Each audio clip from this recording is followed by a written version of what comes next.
আগামীকাল থেকে শুরু হচ্ছে পবিত্র হজের আনুষ্ঠানিকতা। আজ সৌদি আরবে এশার নামাজের পর থেকে মিনার পথে যাত্রা শুরু করতে যাচ্ছেন বাংলাদেশ সহ ১৮০ দেশের হজ যাত্রীরা।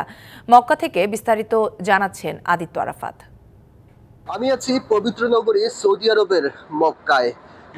বাংলাদেশ সহ প্রায় ১৮০টি দেশের হজ যাত্রীরা রয়েছেন, যারা আজ রাত এশারের নামাজের পর থেকে মিনার উদ্দেশ্যে যাত্রা শুরু করবেন।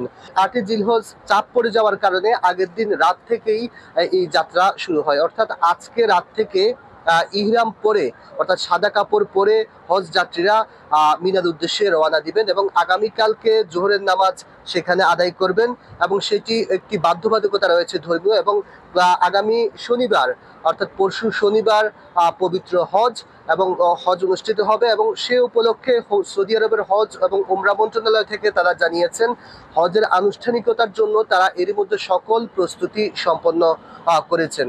আমরা কথা বলেছিলাম বাংলাদেশের ধর্মমন্ত্রীর সঙ্গে এবং ধর্ম সচিবের সঙ্গে আমরা কথা হয়েছে, তারাও বলেছেন বাংলাদেশি হজ যাত্রীদের যাতে কোনো ধরনের অসুবিধা না হয় সেজন্য তারা পর্যাপ্ত ব্যবস্থা নিয়েছেন। তাদের চিকিৎসক দল রয়েছে এবং প্রশাসনিক দলও এখানে রয়েছে।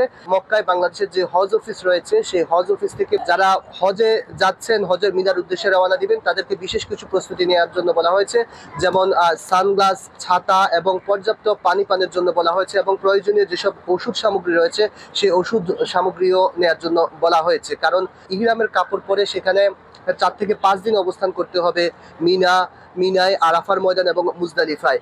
এইসব জায়গায় একটু চ্যালেঞ্জের মুখে এবং নানা প্রতিকূল পরিবেশের মধ্যে, আবহাওয়ার মধ্যে এখানে থাকা হতে পারে, সেজন্য ওষুধ সহ এবং নানা প্রস্তুতি নেওয়ার জন্য এখানে বাংলাদেশের হজ মিশন থেকে বলা হয়েছে। এছাড়া ধর্ম মন্ত্রণালয় থেকেও সৌদির যে ধর্ম এবং উমরা মন্ত্রণালয় রয়েছে সেখান থেকেও বলা হয়েছে হাজিদের উদ্দেশ্যে যে পর্যাপ্ত স্বাস্থ্য সচেতনভাবে যেন চলাচল করেন, স্বাস্থ্যবিধি যেন মেনে চলেন। তো সৌদি আরবের মক্কা থেকে এ ছিল আমার কাছে সবশেষ তথ্য।